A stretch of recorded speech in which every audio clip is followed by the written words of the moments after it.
Sidelines with Rob Browne. Talk sporty to me.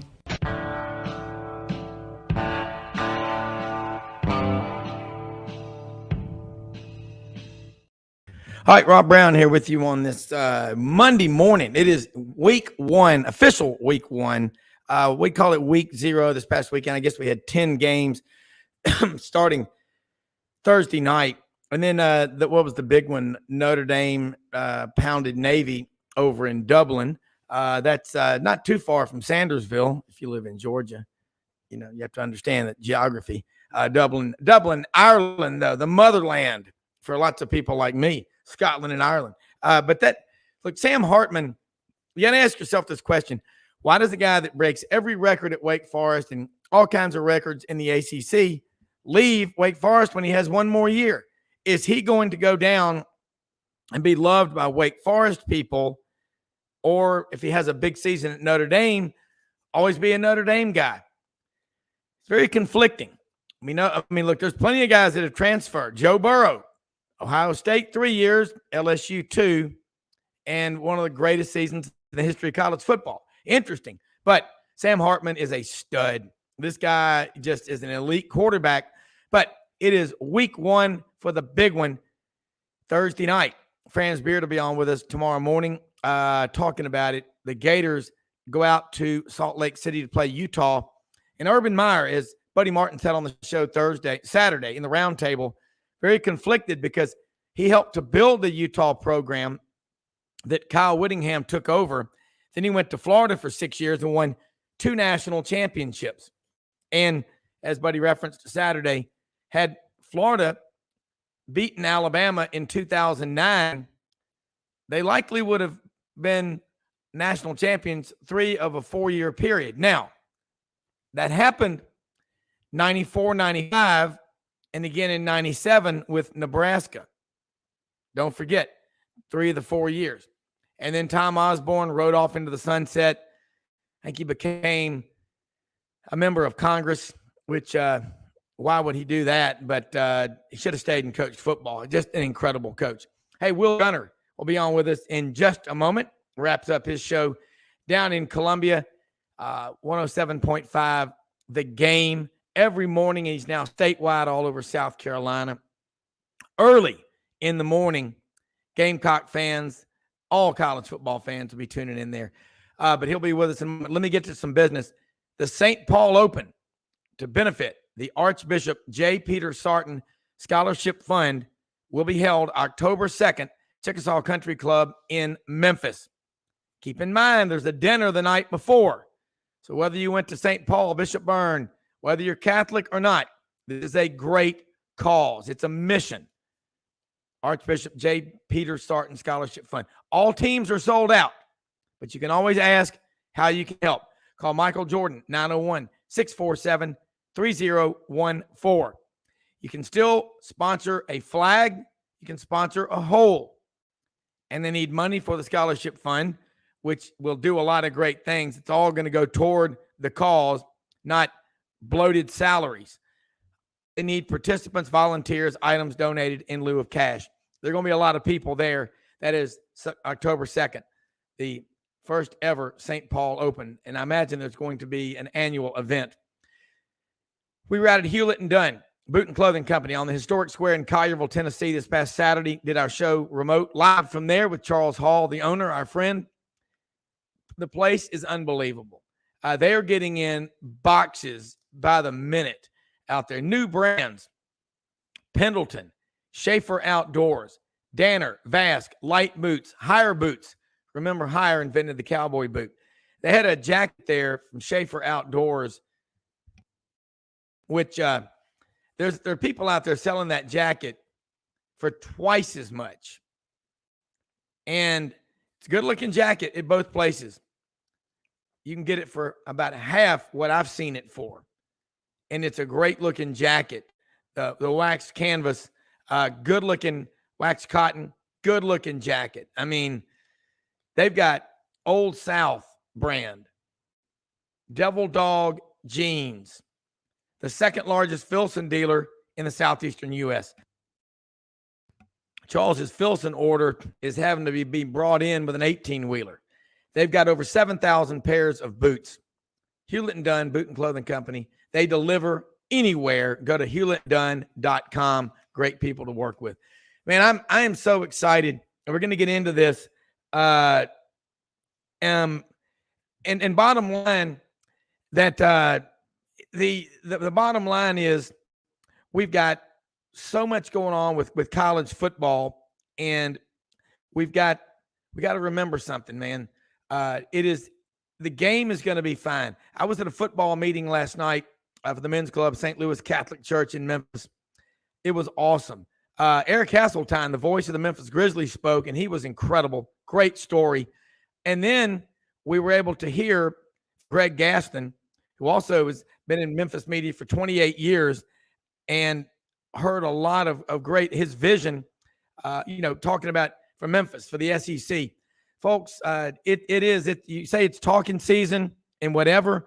The bottom line is college football season is here.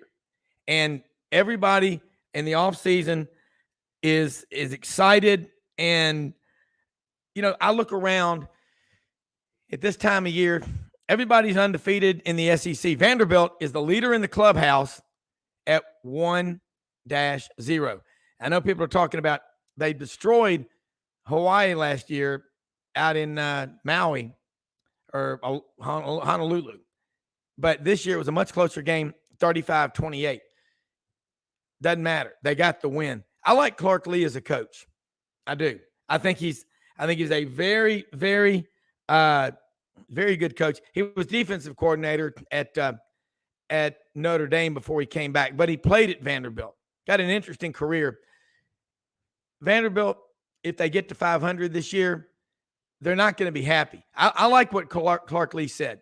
It's very patronizing for people to come on and say, oh, you got to be excited about 5 wins last year. He's like, look, that doesn't, get us excited. We want to win every game. Why shouldn't we?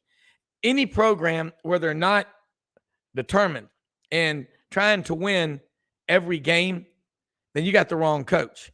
And I will say this, looking around in the SEC, there's no program that is not committed to winning.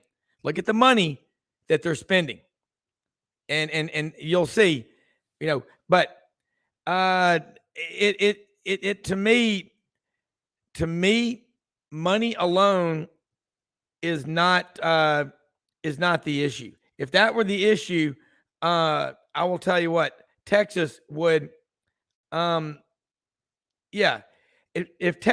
money was it, Texas with their $42 billion endowment, that's all it would take. Or Texas A&M with $19 billion. That's not it. You got to be committed from the top down. I'm talking the president, the board of trustees. You've got you've got to do it.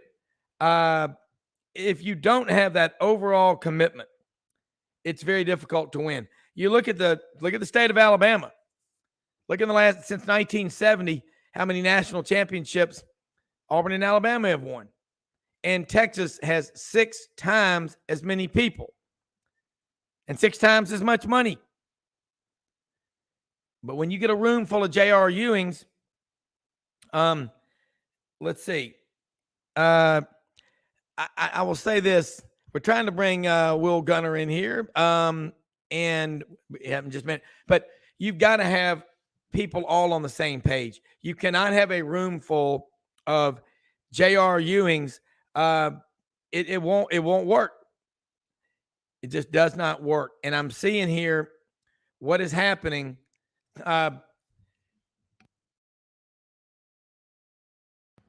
And money alone causes more problems probably than it does anything. If you've got 15 people, let's say at Texas or Texas A&M, oil guys that are just flush with cash, but nobody can make a decision on which way to go with facilities.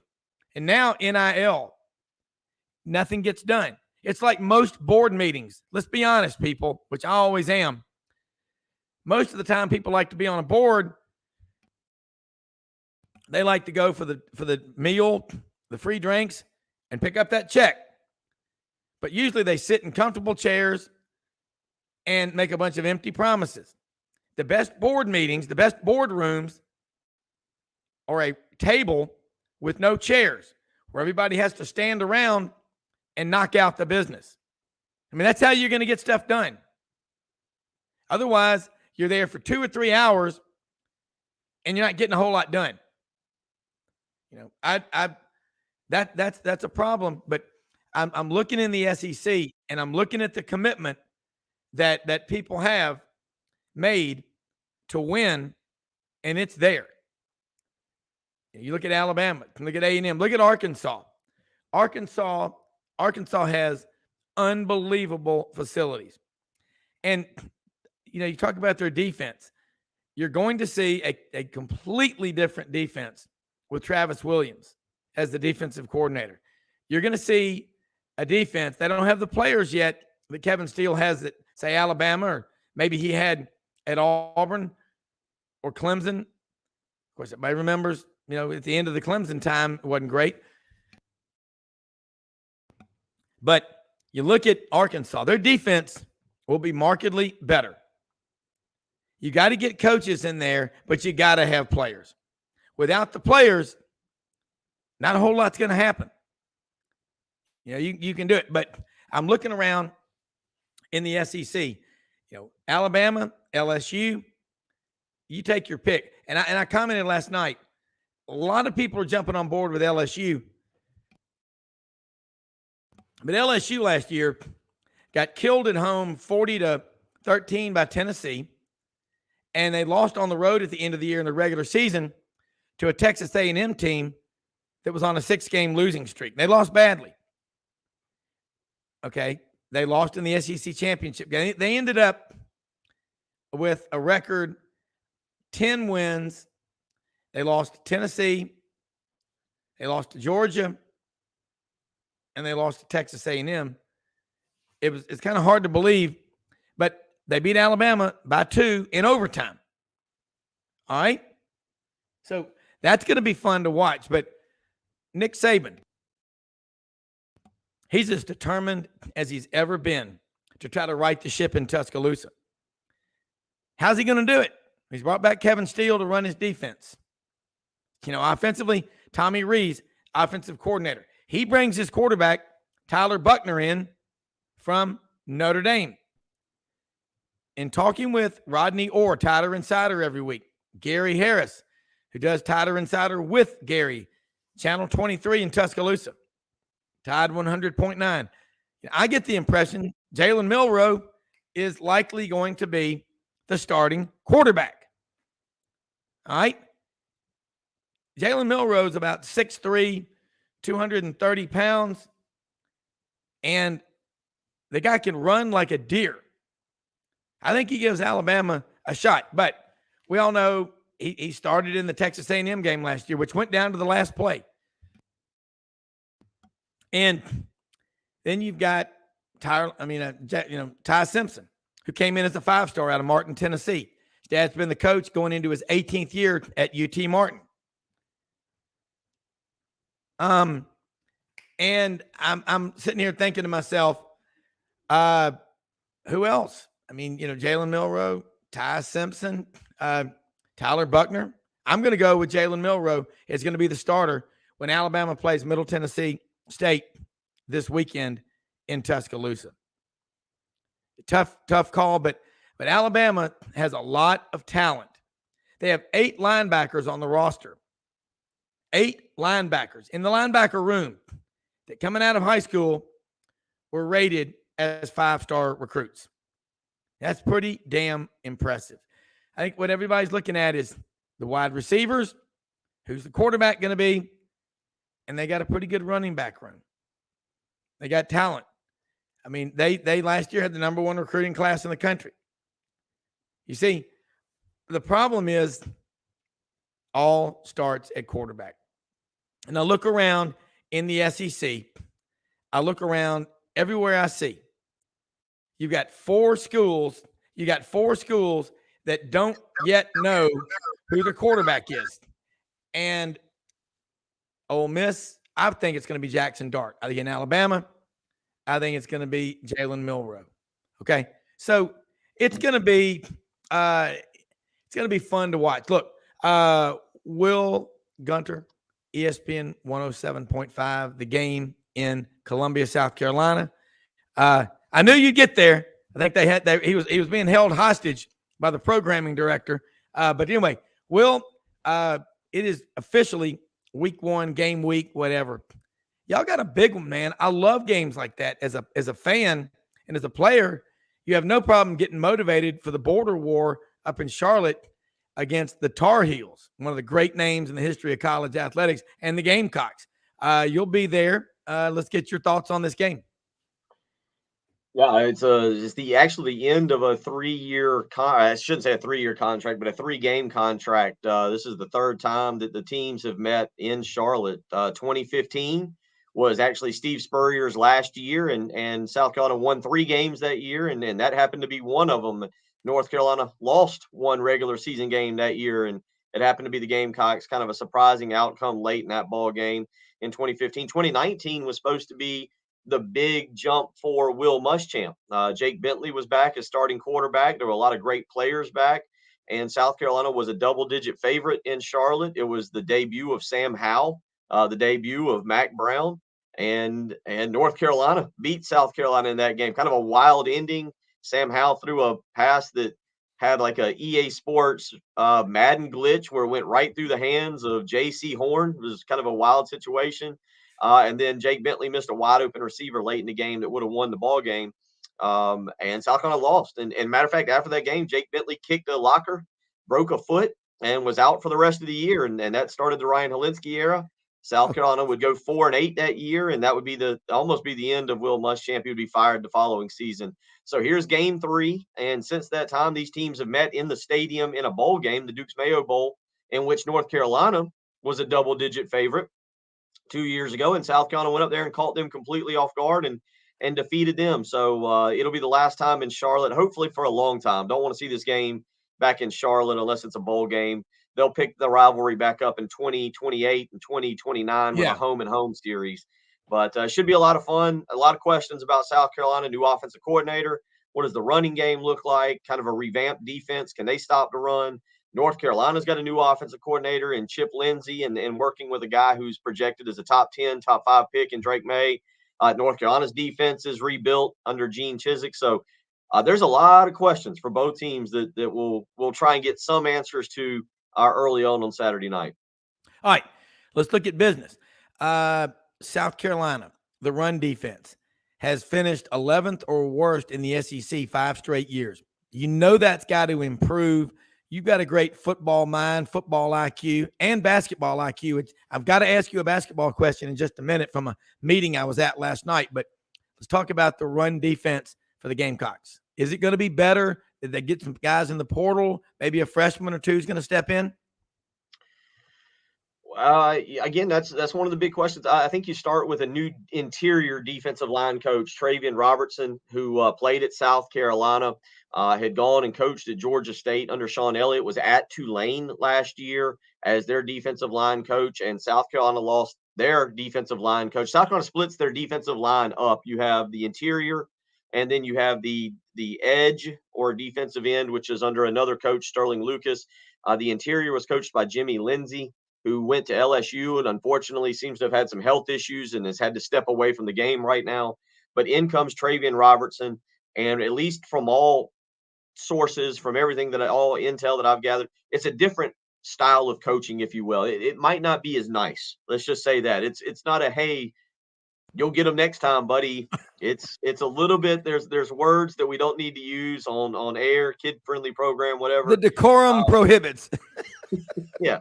So a little bit different and different fundamentals and different technique. And I think that's number one. That's what you're looking at. Number two is South Carolina's had bad, to put it mildly, it's been bad, poor, whatever adjective you want to use, linebacker play. Well, Stone Blanton from Mississippi was a big recruit. South Carolina landed him. He was a freshman last year. He'll get the start. They've got another young man who transferred in 2 years ago, Debo Williams, who will start on Saturday night. Yeah. These guys have been in the system now. They're a little bit more accustomed to it. You know, I know people around here hated it, but when Will Muschamp would talk about run fits and getting those linebackers in there, that's big. Your linebackers have to be better, and they've not been good the last few years. There's some depth behind them. A freshman named Pup Howard, who is a highly thought of recruit out of Jacksonville, actually enrolled early enough to go through bowl practice, then went through the spring practice. A little banged up right now. We'll see how much he can contribute. And they've got a very good linebacker, Mo Kaba, who tore his ACL in the second game last year against Arkansas, who's also back. And then there's a few guys kind of around them. But I think it starts with Travian Robertson, the coaching there. As much as, I've heard things that I don't know how good the coaching was under Jimmy Lindsey. And then is the linebackers better? The one thing that I worry about South Carolina, that physical girth, that size.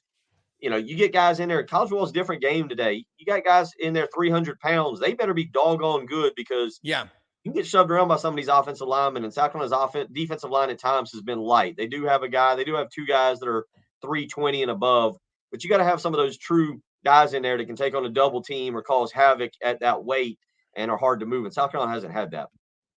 Well, you look at the stats on a defensive lineman, and today, if a guy plays 4 years and he has 150 tackles, that's an incredible career. Go back 30 years ago when the game came right at you, a great defensive lineman could have anywhere from 275 to 350 tackles.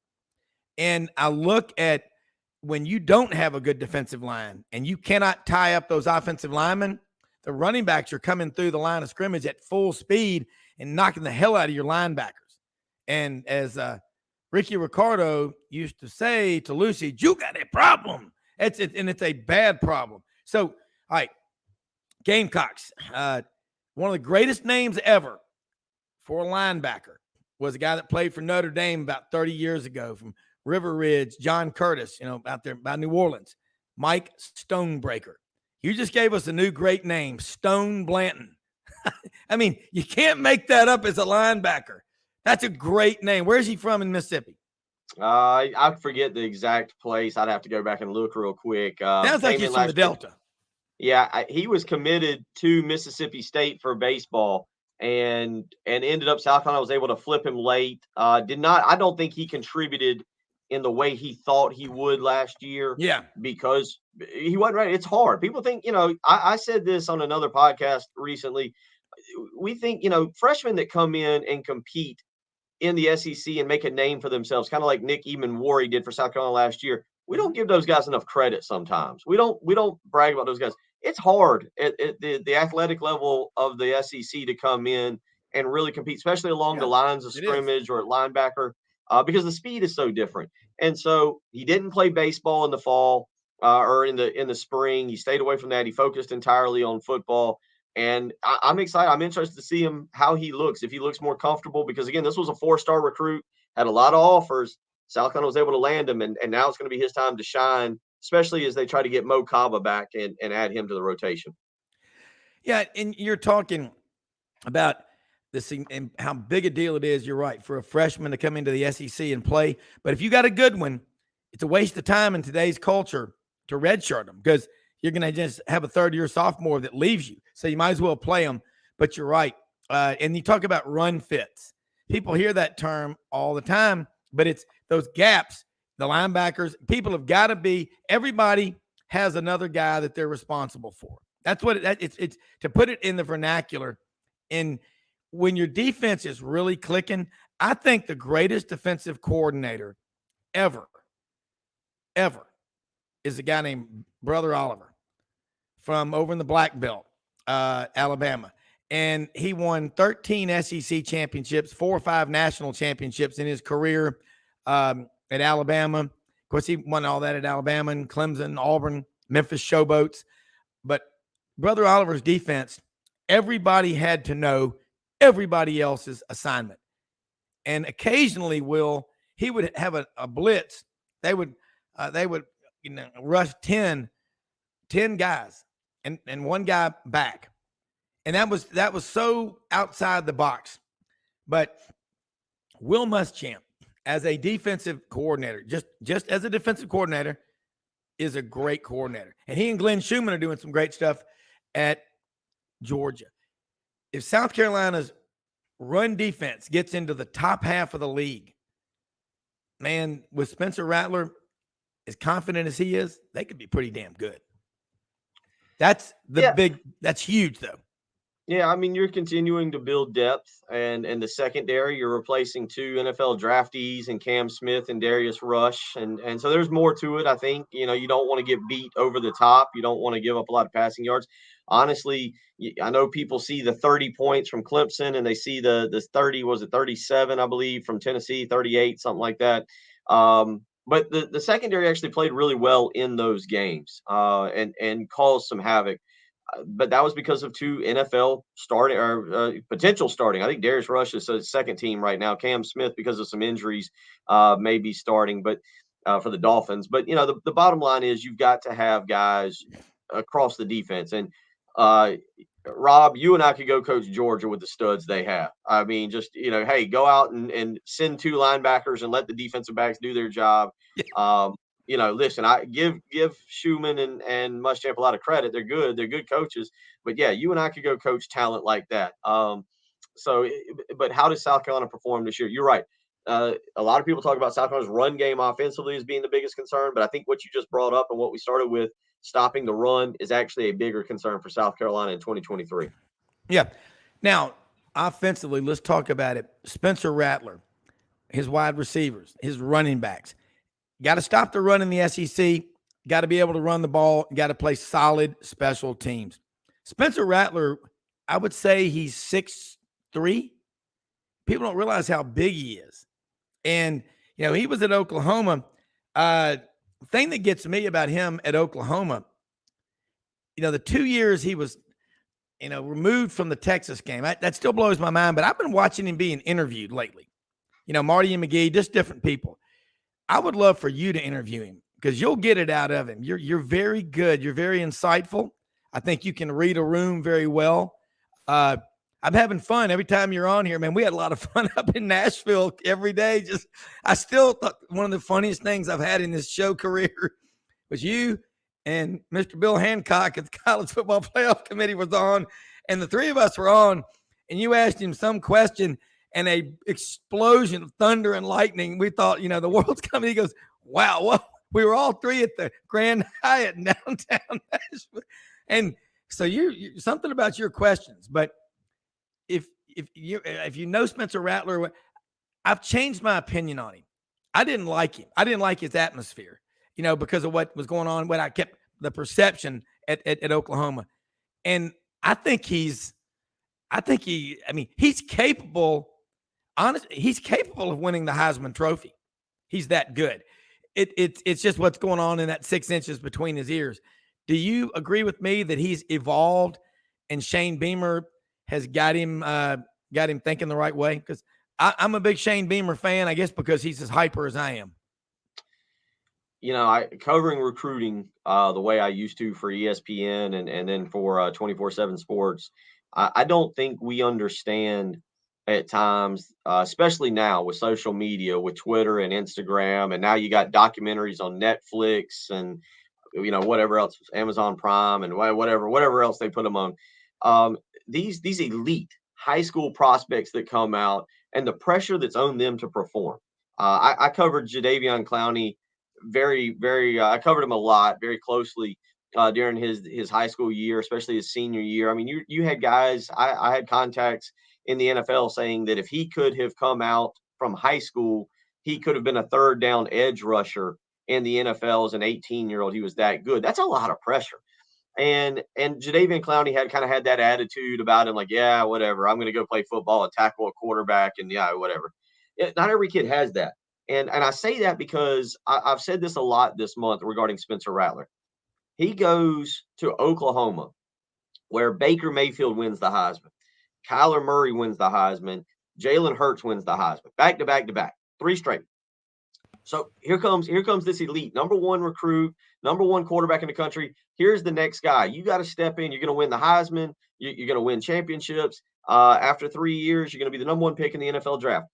Here is the lineage under Lincoln Riley. It's Mayfield, it's Murray, and now it's Hurts, and then it's you. That's a lot of pressure on an 18-year-old, man. And look, we know it. Sometimes it gets to their ego.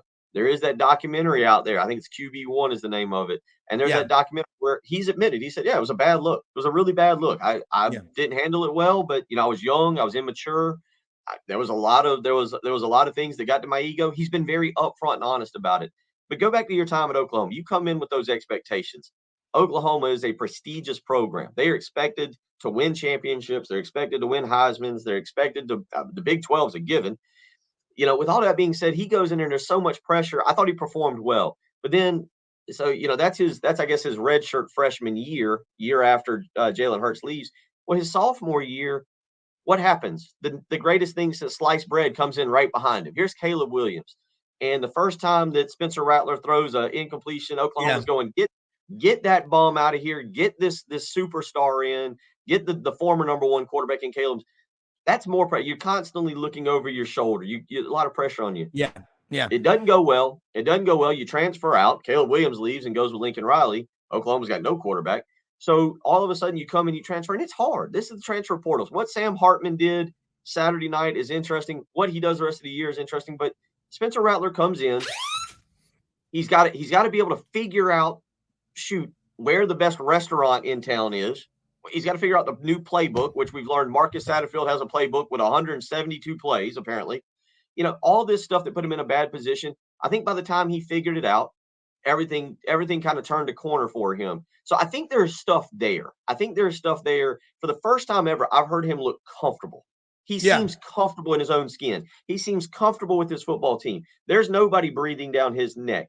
The expectations here are not go win a Heisman. It's not go win a championship. It's, hey, can we win 9 games this year and beat Clemson again? For a kid who was the number one pick, who was supposed to be a Heisman, those are pretty realistic expectations. Can you win 9? Can you beat Clemson? I think there's a lot less pressure on him this year. Yeah, and it's going to be fun. I know you've been up since 4 o'clock. Like I said, you'd love duck hunting because we're up 3:30, 4 o'clock. Some guys never go. No, I don't. No. I drink too much to handle a gun. No. Well, I was going to say some of these guys over here at the Cherry Farm, they just don't go to sleep, and it's pretty fun. But anyway, before you go, Chris Lee from the Southeastern 14, also Vandy Rivals up in Nashville is on with us now. And what you said about Spencer Rattler is very interesting. So I don't know. I just think he's changed. And I think South Carolina people love South Carolina. I mean, they don't win like Alabama does and Georgia does, but there's always that dream in those 3 11-win seasons Steve Spurrier did that just made people think, okay, anything's possible here. And that's how I look at things. People say, what kind of record do you think your team's going to have? Well, you should expect to win every game. I'll just say this. There's also something. I don't know if people know this. South Carolina hasn't had a quarterback drafted since like the 80s. And that was when it was a 10-round draft. Like, you go to Oklahoma, you're trying to follow up. I know he's a coach now and he didn't have a great pro career, but Josh Heupel won a national championship. Sam Bradford was really good. Obviously, the guys we just talked about. There's a quarterback lineage here. Spencer Rattler's here. The only other guy he's trying to live up to is Connor Shaw from those 11-win Steve Spurrier years. Spencer Rattler can be his own guy. This can be his school. This can be him feeling comfortable. He's not trying to live up to Sam Bradford and 50 touchdowns in whatever year that was. He's not trying to live up to Heisman's. He is his own man here. And what you just said, this university the fan base, the university, they've embraced him. They love him. He feels as comfortable. I'm interested to see how that parlays into the season he has, because for once, I think he is actually comfortable in his own skin, comfortable in his own town, and he knows that locker room is his. It is his and his alone. Yeah. Chris, jump in here. Chris Lee, jump in on this conversation because I that's right. It could be his school. And Chris, you look at a quarterback like Spencer Rattler. I didn't realize. I thought Todd Ellis or Steve Tannehill had been drafted, but he can be the biggest thing in South Carolina history as a quarterback. Yeah, I thought Stephen Garcia might have at least been worth an 8-round pick too. I didn't know that, but yes, that's interesting. I think of all the games that we're going to see this weekend, I know LSU and Florida State is the one that most people have circled, and for good reason. It's probably got the most national implications. But I think the one that I want to see the most in a lot of ways is North Carolina, South Carolina, because to me, I have a pretty good idea of what LSU is, win or lose. I mean, I don't think that my opinion of LSU is going to change much unless that's a lopsided game. South Carolina, I'm just not really sure. I can give you a scenario in which this is a team that wins a lot of games, finishes in the top 25, meets that expectations that fan base has, which I think are pretty lofty. I feel like the disrespect card has been played a lot there in Columbia, it feels like, and from Nashville. The other thing I would say is I think a lot of your opinion of South Carolina depends on which narrative you buy into. It's that Carolina was what it was to end last season, the team that beat Clemson, the team that beat Tennessee, the team that once the offense got simplified, that's what you got. I think that's what Carolina fans have locked in. I think you look at the last 2 years, you go, well, that's a team that didn't always look great in September, October, looked pretty good in November, and there was a difference. The team got better as the year went on. Which narrative is the one that we see going forward? I don't know. And again, that's kind of why I'm looking forward to watching that game to see how that plays out in week one against, by the way, Drake May, who's a potential top pick of the whole draft next year. Well, that's a good take from Chris. I know you got a lot going on, but I think this game this weekend is one of the best games in the country because of the storylines. It is, but I talked about that on my radio show this morning. It's not, it's not a good Saturday. It compared to what we typically get. Like Yeah. I don't think most people. I'd been saying this in February, right after the season ended, when I actually had a chance to look at the next day of college football we would get, which is Saturday. I started going, boy, Drake May, Spencer Rattler, West Virginia, Penn State, Tennessee, Virginia. College game day likely is in Charlotte. That makes the most sense when you get that quarterback battle and you looked at those things. I kept saying it. I was right. I don't get to be right often, so I'm going to brag when I do. But, with that being said, because you look at it, it's number 21 versus an unranked team. It's an odd Saturday that way when really the best game of the weekend is on Sunday night. But with all that said, it's interesting. I will say this, and I do need to run. But this game has been really interesting the last two times because it's changed, in my opinion, it's changed the course of each program. I mentioned that when I came on. 2019, South Carolina was coming off an 8-4 season or 9-4 season. They had beaten Michigan in the Outback Bowl. That was the next season. They come off an 8-5 season. They lost to Virginia in the Belk Bowl, but they had Jake Bentley back. Everybody thought South Carolina and Will Muschamp was going up. They were coming up. Yeah. And as I mentioned, in 2019, they go up and play this game. They're a double-digit favorite. Mac Browne is starting his second tenure in North Carolina. Sam Howell is making his debut, and South Carolina loses. Blew a lead in the fourth quarter, by the way, and ended up losing. That changed. That was the end of the Will Muschamp tenure. Mac Browne's tenure kind of took off. He had Sam Howell. 2 years ago, look, if South Carolina loses that bowl game, the Duke's Mayo Bowl, and they finish 6-7, maybe there's not as much excitement going into last year. You win that bowl game, you're not expected to do it. South Carolina had fought, scrapped, clawed, gotten their way to that Duke's Mayo Bowl game, and you beat Sam Howell in his final game. You beat Mac Browne. You're able to erase those demons of 2019, and that really changed the narrative of South Carolina going into the offseason in 2022.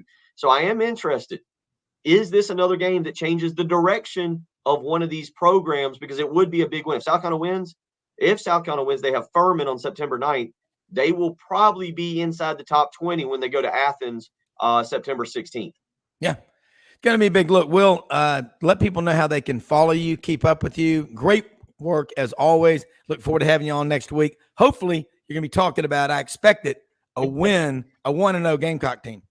Yeah. Big news today. We actually broke into two different markets for people that are even familiar. I live in Columbia. Our station is based here in Columbia, but we opened up new radio stations in Florence on 100.5 The Game and in Myrtle Beach on 100.3. So now you can actually go to Myrtle Beach and hang out on the beach and listen to us. And yeah, we're excited. So that's what I was trying to tell you. Big day. We've done a lot of stuff, but obviously you can follow me on Twitter at Will, 1L there, WIL Gunter is one way to do it. And if you're in South Carolina, you can listen in Columbia, Florence, or Myrtle Beach now. Or of course, you can always stream us live. 1075thegame.com.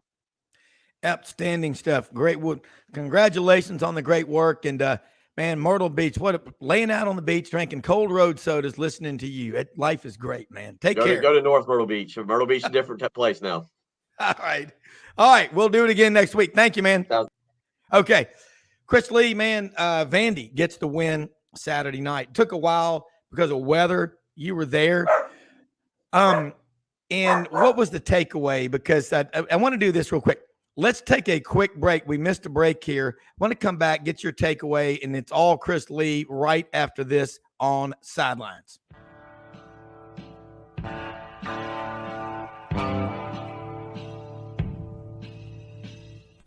Red River Ford and Toyota, located in Wynne, Arkansas.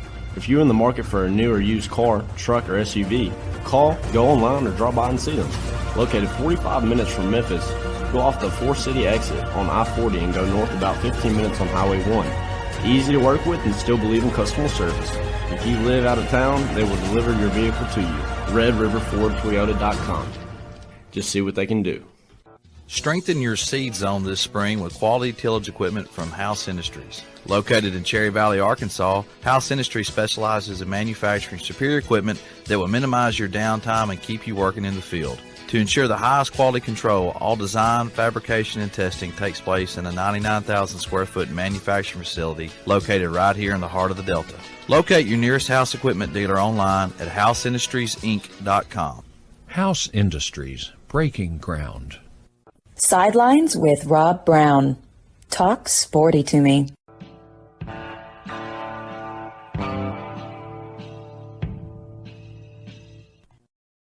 Rob Browne back with Chris Lee of the Vandy Rivals and the Southeastern 14. And DeRicky Wright, man, that's a guy that makes plays. And another Alabama kid that got out of the state from Gadsden, Alabama, playing for the Doors. But let's get your thoughts on that win. I don't care what the score was. It's always better to win than lose. Yeah, I've got two very bookended reactions on this, I guess is a good way to put it. First of all, look, if you're Vanderbilt, how many times have we seen Vanderbilt lose that game over the years? The things that I liked was that I did not think that was an A effort from them. I thought that was more like a D effort. It beat a team that I think is probably a little bit better than we thought. I thought Hawaii had two really legit receivers. I thought Shager was a really good quarterback. They made some throws where Vanderbilt had defenders there, and the guy just made the play. The ball had a window about that it needed to be put into, and the kid put it there. So give credit where it's due. And I think the other thing is you see Vanderbilt beat itself sometimes by making mistakes. They were +2 in turnovers, didn't turn it over. DeRicky Wright, who you mentioned, had 2 picks, had one that saved a touchdown. And in fact, Hawaii had the ball 1st and goal from about the half-yard line, gets an offsides penalty, throws the ball in the end zone. Wright makes a play where he got his foot in by about that much. That's a big swing, taking a touchdown potentially off the board for Hawaii, and then, of course, the one to seal the game. Rob, on the other hand, there's this. I think if you're Vanderbilt, you went into the season being really concerned about pass defense. That certainly showed up. I don't know that they've got 2 corners that can cover at the level that's needed. They thought that they would get more help from their pass rush. That really didn't happen. Now, their best rush in, Darren Agu, was out. That's going to help them when he gets back, which will either be next week or the Wake Forest game. So there was that. I just thought the pass defense wasn't very good, although, again, give credit to Hawaii. And the other thing, they didn't run the ball, which I was afraid of. They were more confident in their running attack than I was. I've said that for a couple of weeks now. I just didn't see some of the things that maybe they saw played out. Offensive line was awful for them. I did not expect that. So, again, I didn't think it was their best effort, but they got a win, and that says something. Yeah, it does. And how much does it, my friend Bill and Sheila James, their son Christian James is defensive lineman. I've known him since high school out there at Christian Brothers. He's up now to about 6'5", 290. Great kid. And Bill and I were talking last week. You know, he's got a black belt in, I think, Taekwondo, and also one in Jiu-Jitsu, and does mixed martial arts training. But he's hurt right now. But he had 32 tackles last year, 4.5 tackles for loss and 3 or 4 sacks. They've got some players. It's always going to be a depth issue at Vanderbilt, but I like Clark Lee. You know what I love about him? His response to the guys on SEC media days. Maybe it was on Marty and McGee or other shows. They asked him about, you had to be excited about 5 wins. And he's like, that's, kind of pretentious. I mean, I like that. He's like, no, we're not happy with that. We want to win every game. And when you get someone in there like Clark Lee and you're a competitor, you want to win every game. You should not be happy with just, well, we played well. Yeah, you got to play well, but I like his spirit. I like his atmosphere, and he's driven. And Vanderbilt now is spending a lot of money. And I think as the players look around them and see, wow, look what they're doing for us, we got to do our part. I think you're going to get a different kind of student athlete at Vanderbilt going forward with this commitment, but they got to follow through. Yeah, and a lot was made of the stadium coming into last night or coming into Saturday night. I thought the stadium, I thought they did a pretty good job with it. I didn't see a lot of hitches. Of course, the kickoff being pushed back an hour and 41 minutes. It's just hard to know what the atmosphere would have been like, how many thousands of fans they lost. Yes, they've got construction equipment in the end zones, but I thought it looked fine. It wasn't.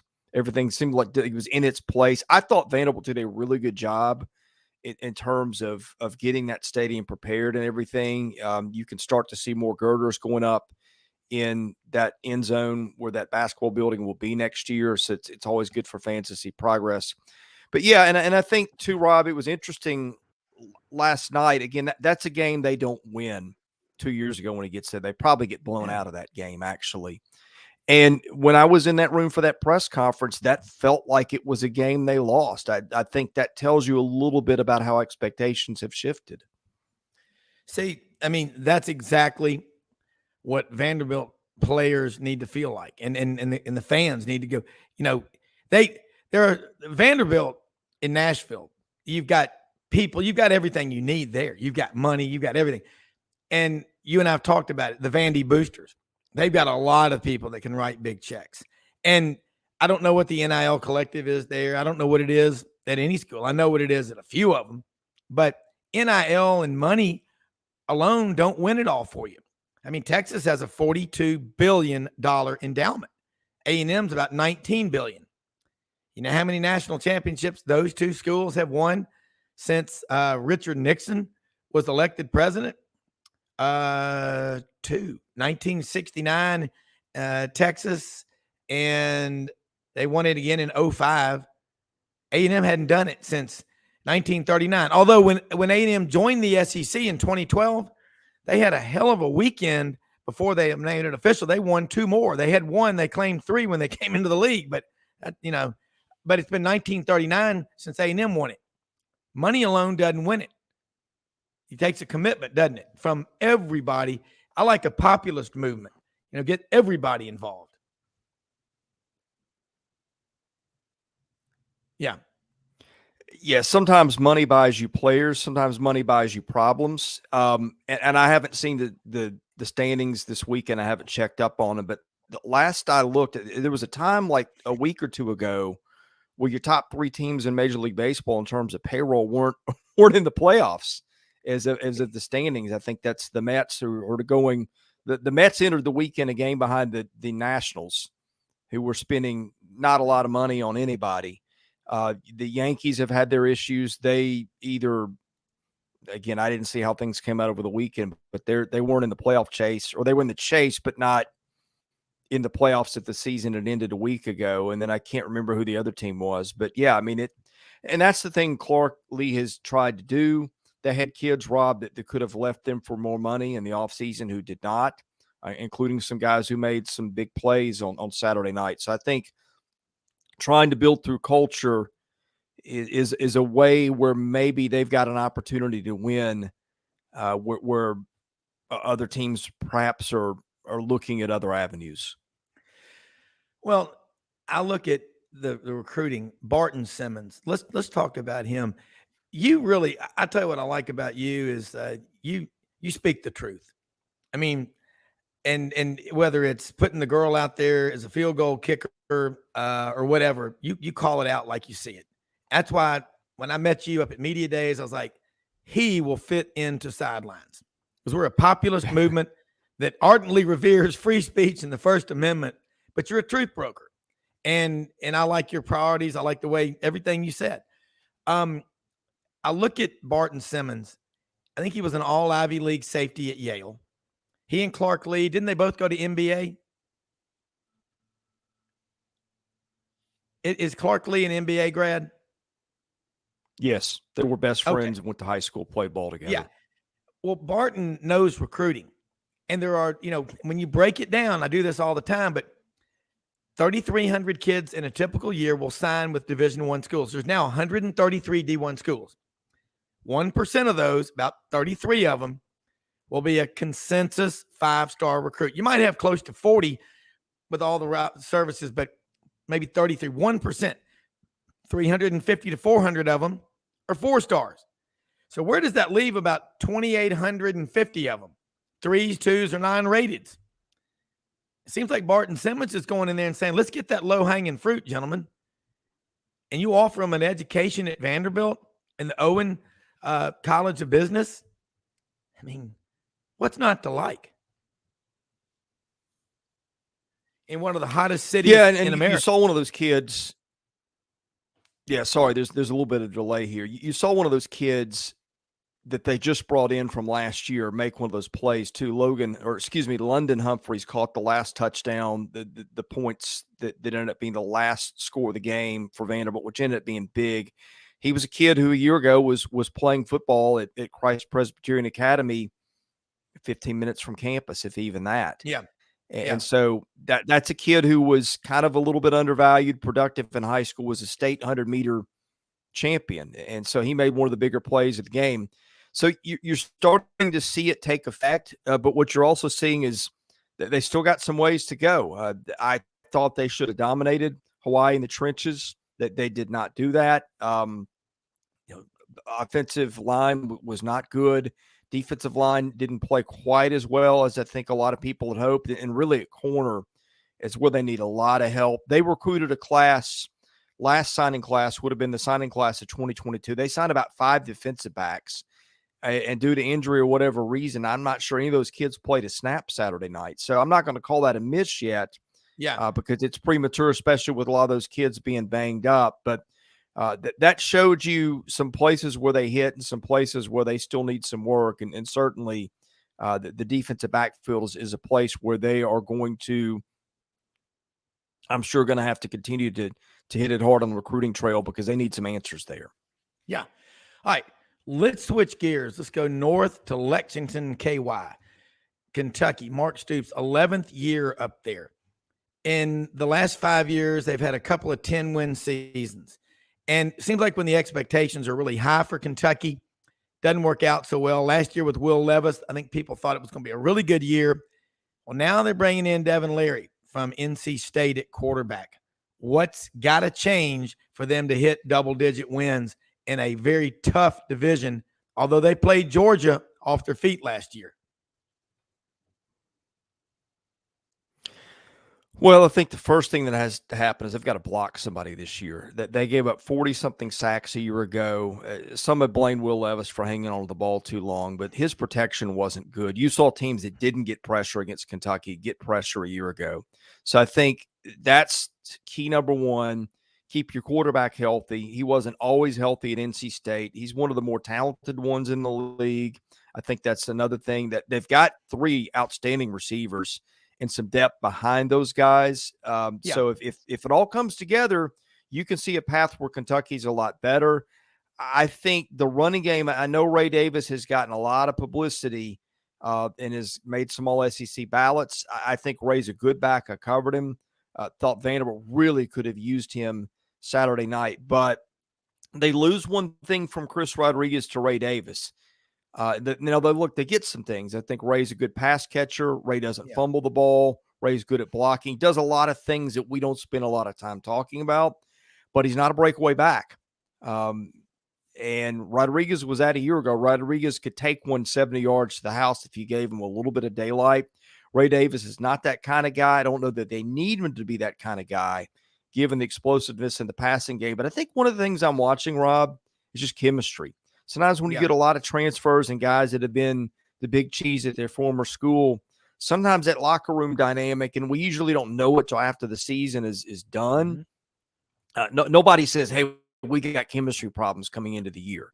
Now, when expectations don't hit and people are disappointed, that's when you hear about that stuff. And I'm not saying it's going to happen to Kentucky, but it's probably going to happen to somebody this year.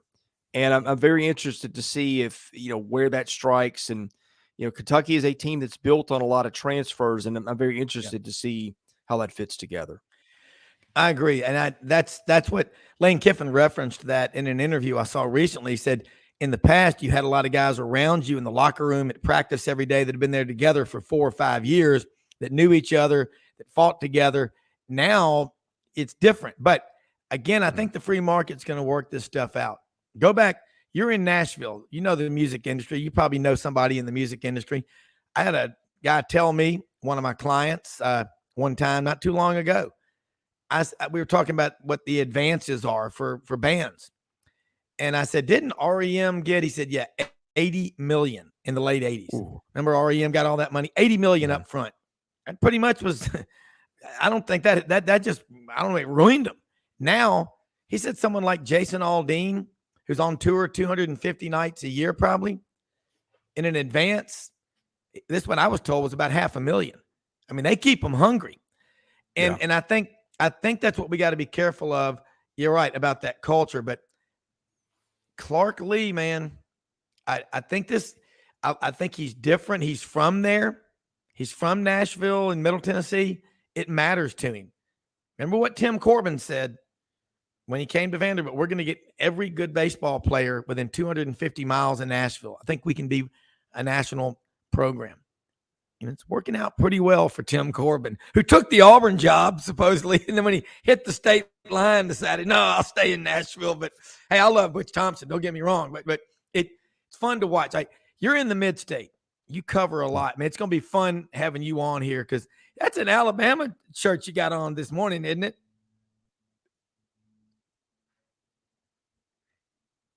That it is Alabama. And so I got to ask you, you cover all 14, soon to be 16 in the SEC. Let's look at Tennessee. How many times can people say, can Joe Milton do it? Well, God bless America. He did it last year against Vanderbilt, and he did it against Clemson.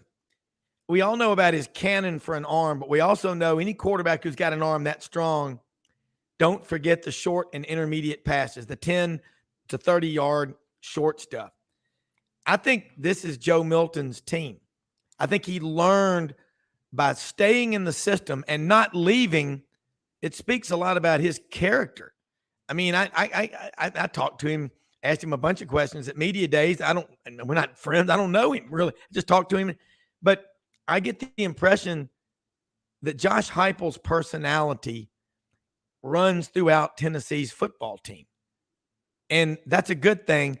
Yeah. I think Joe Milton III is going to have a big, big, big year. Yeah, I mean, he's definitely one of the bigger wild cards in the league, and I think people have picked their sides on this one and kind of dug in. I lean more towards it's going to work out. And I've said this, my apologies, I've said this on your show before, but I think it's important. When Hendon Hooker transferred to Tennessee, it's not like that was front page news on ESPN and the lead story on Paul Feinbaum's show that afternoon. I mean, he was a good player, but he did end up being Hendon Hooker until he got under Josh Heupel. And we heard all the stuff about Joe Milton. And I watched Joe Milton, Josh Heupel's first year. And I'm just like, why was this guy your guy? But having some time to sit and learn and grow, you saw Joe Milton last year. And yes, there were times where he overthrew wide open guys, which in Tennessee's system, you tend to get a lot of those. But the biggest stat for me last year was 10-0. That was touchdowns to interceptions. He didn't throw a pick a year ago. That's kind of where I ride coming into this year, just looking at it and going, okay, if I had to guess whether it works out with Joe Milton or not, based on that number a year ago and what Josh Heupel did with Hendon Hooker. I wouldn't bet my house on it, but if I had to pick one way or the other, I have a feeling this will work out okay. Yeah, I feel good about it. Look, I know you got a big day ahead of you. Love having you on here. I'm going to have to start getting you on some of these roundtable discussions that we have, because you've got depth on all these different teams, the Titans, the Predators. I have a feeling you know high school football in Middle Tennessee really well.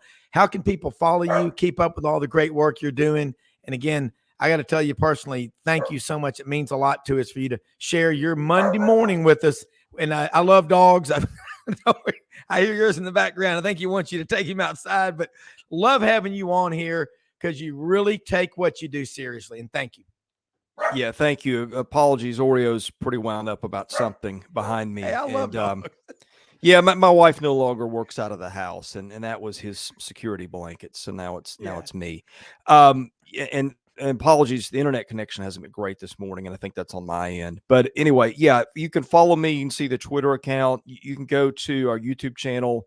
That's Southeastern 14. We've only been doing this full time for a little bit over a year. We went over 10,000 followers last week.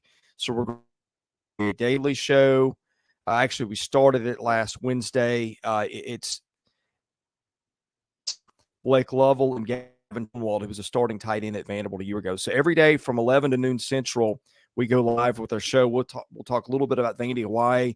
We'll talk about quarterback battles. We'll talk about some college football landscape things with the playoff committee meeting Wednesday. And so if you like your daily SEC news, in addition to a lot of other stuff we get, check out that daily show. I think it's going to bring a lot. Hey, look, we will for sure, and appreciate it as always. We'll see you next week. You bet. Thank you. You bet. All right, let's head out to Houston, and Dan Mathews, couldn't be happier and prouder for you. You've done an unbelievable job all your years in Atlanta, and I'm texting Chuck Oliver, and he said that you had moved out to Houston, and Frank Duffy and I were talking. So let's talk Houston. Man, you're going to be the man there in that market, but let's talk about what it's like, your show, and your next step. I'm proud of you. I'm really happy for you. Well, thanks, Rob. I appreciate it, buddy. I accepted a position of executive producer of the afternoon drive show here in Houston on Sports Talk 790, which is the home of the Astros and the Rockets, your home of Houston sports in Houston, KBME.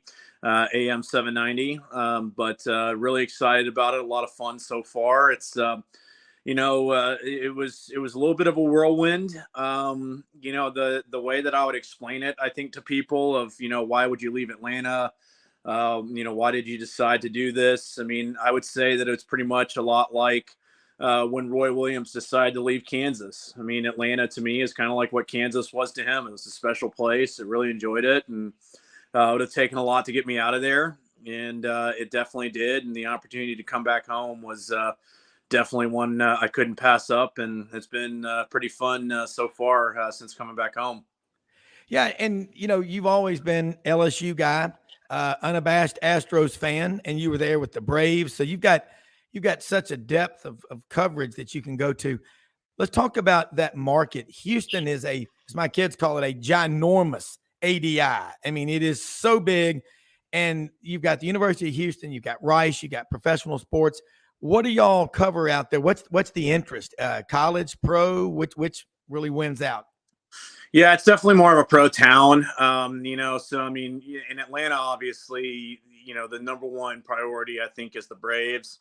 Especially where I was, but then also too, I mean, the Dogs with what they've done, and even before they won their national championships, they still garnered a lot of interest. I would say that, probably the college ranks are maybe fourth here. Right now, it's all about the Astros. The Texans, even though they haven't been all that competitive these last few years, they're still a team that garners a lot of interest, and it controls a lot of the conversation. We're not close. We're not quite to the Rockets yet.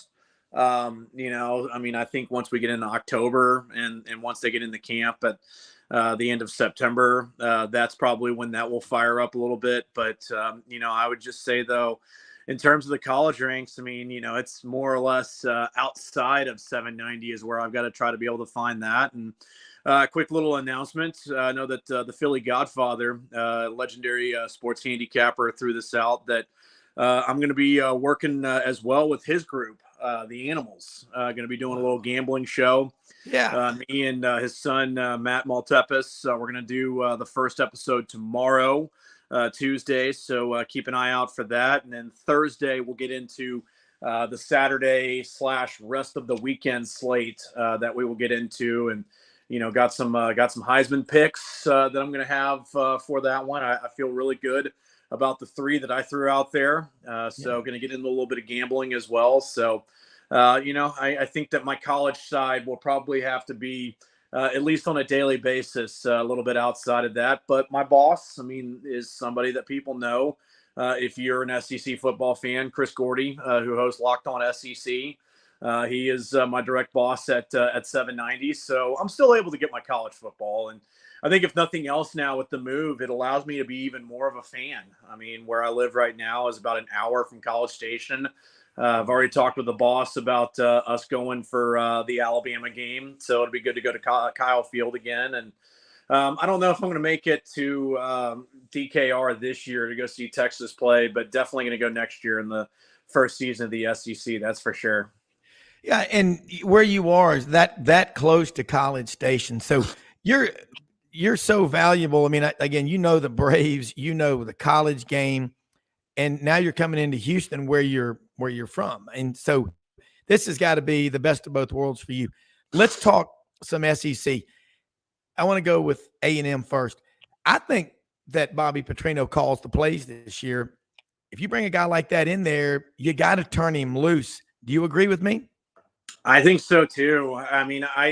That's the only reason why I would believe that he's there. I don't think that he's leaving Las Vegas and a chance to truly be able to call the offense unless he's given some assurances that it's going to be his show to run. I don't know if it was necessarily told to Jimbo. Yeah, I'd asked Billy Lucci and I never really got, enough of an answer to make me believe that somebody told Jimbo, but just knowing Jimbo the way that we do, I would have to believe that somebody finally told him, you're going to bring in somebody to run this offense. Oh, okay. Yeah. I'll bring in somebody to help. No, not somebody to help you, somebody to run this offense now is what it's going to be, because what they've been doing hasn't been working, and they've got players too. Having a Nia Smith back, I think is going to help them out a lot. I think that Evan Stewart is another really huge part of that offense this year. Losing Devin Achane definitely hurts, but just in terms of calling this offense, when I was over with Chuck, we had Dave Bartu on every Tuesday, and I asked Bartu, I said, what's been amiss with Jimbo at A&M? And he said, the recruiting is elite. The coaching staff is really good. You know what the problem is? It's the game day coaching for Jimbo. That's the problem. Yeah. So I think if nothing else, that probably enough people who have enough influence there in Bryan College Station started to wield a little bit of influence and said, hey, if you want things to be easier for yourself around here, i.e. be able to keep your job, then, the egotistical Jimbo is going to have to go out the door, because you're going to get some help whether you like it or not. And it's going to change some things in this program.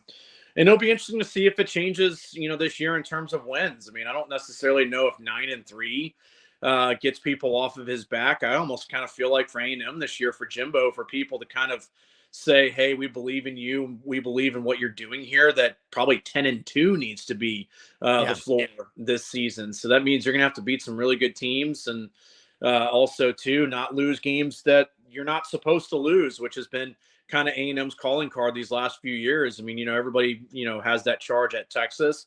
I think that A&M has probably been as bad an offender of that as anybody. Yeah. Let's switch over to LSU.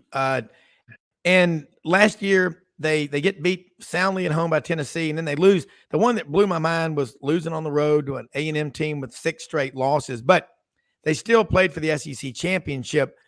This year, Mason Smith is back, but he's not going to play, I don't think, Sunday against Florida State. But this Brian Kelly, LSU people, you know him, you're an LSU guy. They love you. They don't care where you're from. Everybody kids about the accent, but recruiting I mean, you pick your players. In all honesty, what's your expectation for LSU in 23? Well, they're going to be very, very good in the receiving group. I mean, that's something that I think, with the Heisman odds for Jaden Daniels being where they are, there's a good reason, because Malik Neighbors is elite. I mean, you just look at the rest of that receiving group, as well as having Mason Taylor there at tight end, and I think they're going to be improved in the run game. That's going to help. The only question I have with LSU this year is, where are they in the secondary? Because not having Mason Smith in that first game does hurt, but you're still going to have Harold Perkins on the field, and you didn't have him last year. So, he is somebody that has shown you that he can show up in huge moments and that he can be a terror on opposing backfields. So that could absolutely help. Much more talented than they were last season, much more continuity than they had last season. That's not very hard on the second front. So you've at least got that. Very good on the offensive line. I just think that the only question I have is in that secondary, because they've still had to rely pretty heavily on the transfer portal. They've still had to rely pretty heavily on signed players. And then also, too, I mean, you do have a couple of key pieces coming back. At least Major Burns being one of those players, but Jay Ward also as well, being another guy that comes back this season and is able to help out in the secondary. So I think that is a little bit of just a part of the team that probably causes a little bit of concern, which in that first game without Mason Smith probably makes you a little bit more worried. But I think that especially in that first game against Florida State, I mean, LSU players, from people I've talked with, they still remember the trash talk that came from Florida State's fans after that win last year in New Orleans. And from what I was told by somebody, and maybe, this will comfort LSU fans, one of the guys I talked with in the program said this team's on a mission for that game. Like, they don't just want to cover the number, which he didn't mention that specifically, but he was like, they want to prove a point. Like, hey, nice little win last year, but we just came to your place and we absolutely rubbed your face in it. And that's what they're trying to do on Sunday. Yeah. Orlando, it's the city where nobody's really from. I imagine LSU is going to bring a ton of fans over there, because this was the game. And you remember the talk after that loss? Brian Kelly, he doesn't get it. I mean, people are nuts. And as executive producer, and you helped me immeasurably just with keeping me in line with structure and times and everything. We just got about 3 minutes, and I know you're on a tight schedule. I think LSU's fans are going to just take that stadium over. I mean, it's going to be interesting. I mean, I know that Gordy's going over for the game. Yeah. I decided to stay back this weekend just because of the move and everything. Yeah. We're actually going to go to the Astros-Yankees game on Friday night, so got that, and might go to the University of Houston game with my dad on Saturday. We'll see, but no, I mean, it's, you already have a lot of LSU fans in the area. And then also too, I mean, with it being Labor Day weekend, a lot of people I know that I've talked with that are going, they're taking kids. So they're saying, hey, let's go to Universal, let's go to Disney, let's have all the fun. I mean, we don't necessarily care about the action on Saturday, which it's one of the first, college football starts of the season this year where we don't have like a marquee Saturday game. I mean, I guess the only one really we can look to is North Carolina and South Carolina. I mean, that's one of those that I kind of feel like that's in the territory of, if it's on, I'll watch. If it's in the background, that's kind of the way I look at it. But there's not really that game on Saturday afternoon that we look at and say, oh man, I've got to be, for that one. I mean, I think the only real marquee game we're going to get this weekend is LSU Florida State on Sunday night, and then also too, Clemson and Duke on Monday will be pretty cool too. So look forward to that. But it's exciting that we're to this part of the season, and also too, I mean, a chance to go to Orlando, go to Disney, go to Universal, do all that. A lot of people are doing that as well. So there will be a lot of LSU fans there. I think if nothing else, I mean, my interaction with Florida State fans is that they're a pretty good fan base. They're not necessarily malicious at all, or just rude to deal with or anything like that. I've always had good interactions with Noel fans. Yeah. And I loosely root for the Noles because developed a pretty good relationship with the Florida State staff and with Mike Norvell and huge fan of Jordan Travis. So for me, it's this game. Of course, I'm going to be rooting for the purple and gold, but after that, go Noles, go Garnet and gold. I'll root for the Noles the rest of the season. Yeah, look, I agree, and I'm also looking forward. If you go to that Houston game, getting your perspective and having you on more often as we can have you, talking about them because they're going into the Big 12 and you're in a big market. It's going to be a lot of fun to watch this develop. I know you're on a tight time frame. Let us know how we can follow you, keep up with you, and listen to your show. And as always, thank you so much for sharing your time with our listeners. We really appreciate it. Yeah, it's good to catch up with you again, man. Follow me on Twitter at Dan Mathews, HOU now. So HOU for Houston. And then follow us on Twitter with Sports Talk 790. I think we do a pretty good job with everything at KBME 790. And that's at Sports Talk 790 is how you can follow us now. So if you're an Astros fan, you're a Rockets fan, you are anything in between, we got it all, soup to nuts right over there. So it's always good to catch up with you, buddy. Have a great Labor Day weekend and enjoy the start of college football. You too, and congratulations. This is a hell of a promotion, and you have worked for it. You've earned it, and I'm happy for you. We'll talk to you soon. We're going to take a quick break. Be right back with Franz Beard, GatorBaitMedia.com, talking Gators coming up Thursday night.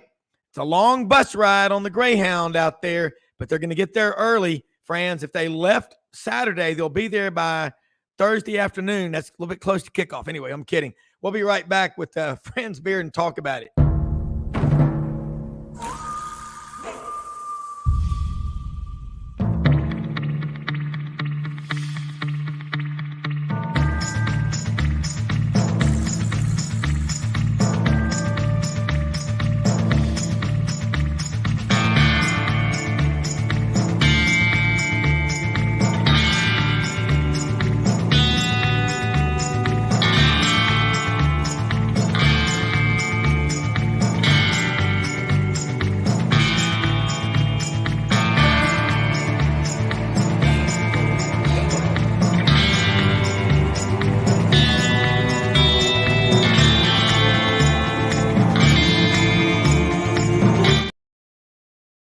Browne back here with you, and I'm bringing in Franz Beard, and that was great stuff with Dan Mathews, our good friend, who is longtime executive producer, Franz, for Chuck Oliver's show, Southern Sports Today, and also Chuck and Chernoff in the afternoons in Atlanta. Just moved back to Houston, where he's from, and as he's always said, I'm a lifelong LSU fan and an unabashed Astros fan. But I'm going to tell you one thing about Dan. He'll say, I've got a hard out at 15 after or 18 after. You better be on cue. But he is an executive producer. He is a pro. Love him, man. Great guy. Really good friends, obviously, with Chuck Oliver and also our friend Frank Duffy Realty over there in Atlanta. And Tiger Air, the air-conditioned helmets. By the way, Franz, you're very cerebral, man. Did you hear what Roman Harper said about the Tiger air-conditioned helmets? And he goes, well, and Alyssa Lang was on there with him on SEC Network last week. And she said, are you going to be one of those old guys, get off of my lawn, yelling at the clouds? And he goes, no, but I will say, if I'm out there sweating in a game and I got that cold air blowing on me, I might get a head cold. It's going to, Roman Harper's, he's cerebral too. He's smart. I like to call him the truth broker, like you are. So, Franz Beard, those of y'all that listen, that watch, Franz Beard, GatorBaitMedia.com, the daily thoughts, one final pithy thought. He's our Andy Rooney, but he's much smarter, much wiser, and he's on the right side, if you know what I mean. Let's go, Franz. Well, it's game week, and it's about time. I think everybody gets really edgy. You have that end of the College World Series, and then you have like a void for about 2 months.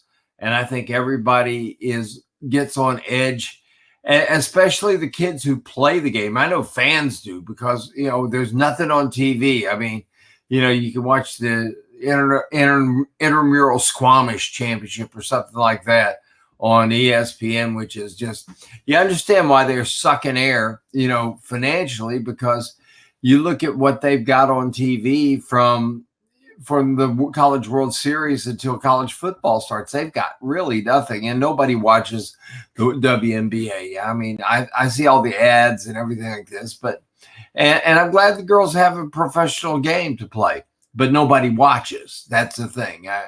I'm watching last night on Outkick, Clay Travis, and they have this clip with Megan Rapinoe saying I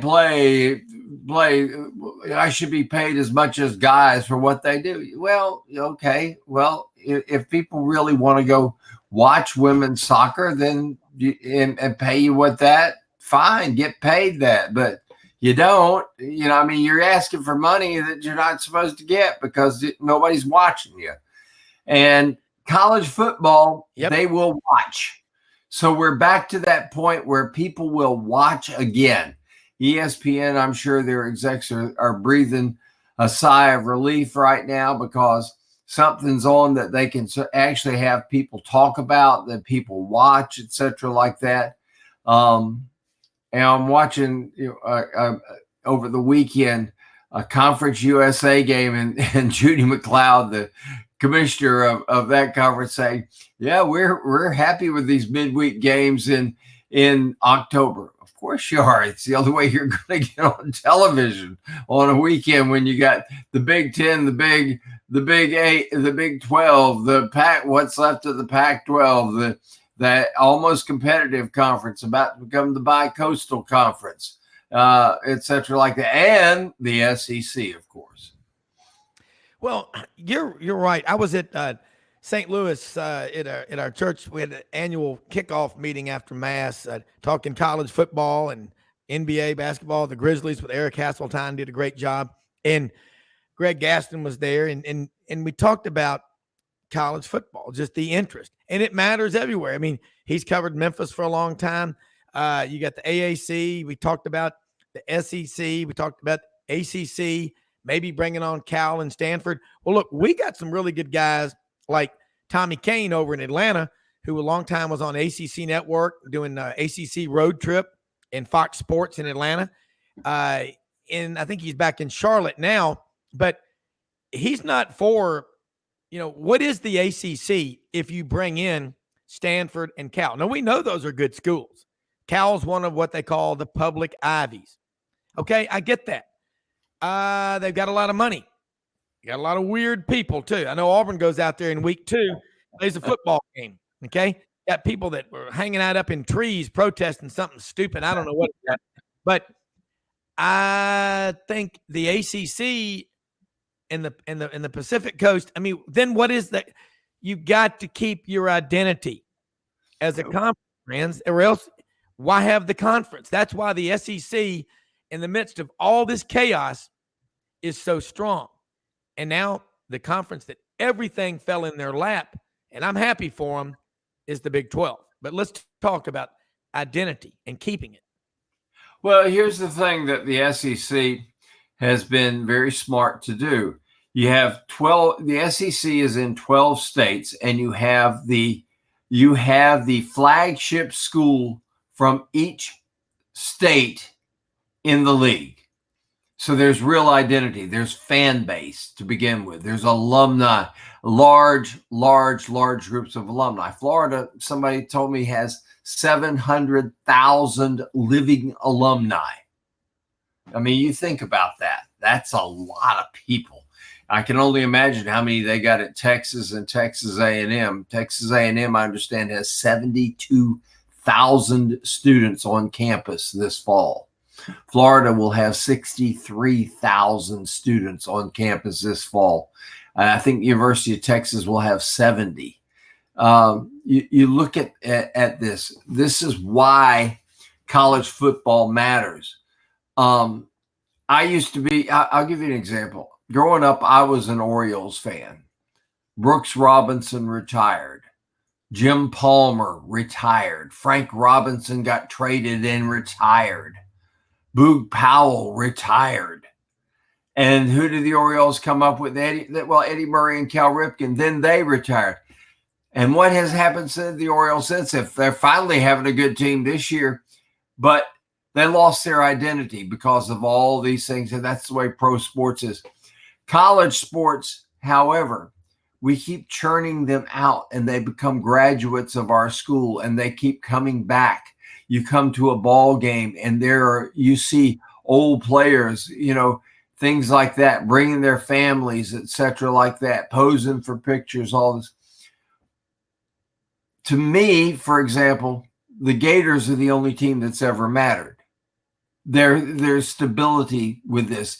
Even in the chaos of it all, there is stability. And this is the thing that makes the SEC, is the stability of our fan bases, the passion of our fan bases. We have 16 teams. They're doing their penance here in the Big 12. Texas and Oklahoma. They're paying for their sins by having to stay an extra year in the Big 12. But you look at our 16 teams and you look at our fan bases, all of our states are connected. Our fan bases are passionate. There's connections. There is something in this league that there isn't in any other. I've been to games at the Horseshoe. It's a wonderful place. It's a great environment. I'll tell you what, they got a Polish sausage with onions on it at the concession stand that you almost want to sit there and say, oh, heck, I'll just sit here in the breezeway and watch it on the video screen and just keep putting, handing me these things and let me eat them till I die. And I've been to a game at the Big House and all these other places, but there's nothing that matches the passion here. This is why the Pac-12 fell apart. If the Pac-12 had passionate fan bases, it doesn't happen, because if they have passionate fan bases, they get the TV contract. They don't get the TV contract. Why does the SEC have the big contract? Why is the SEC going to be the most? Even with all this stuff with the Big Ten, the SEC will be the dominant financial partner in all of college sports. And the reason is because we have the most passionate fan bases and we have that continuity of connection. Yeah. What is the connection of Syracuse University and the University of California? None. What is the connection of Boston College and Stanford? Well, one's Catholic and one's not, and they're private. Okay. And maybe Leland Stanford at some point in his time before he went west, young man, maybe Leland Stanford actually was in Boston and stepped on the campus there, but that's about the only connection they've got. Yeah. Friends, you're right about this. And what makes I'm heading down to Auburn Thursday after the show. We'll be doing the show there Friday and Saturday in downtown Auburn, just to be there for part of that atmosphere.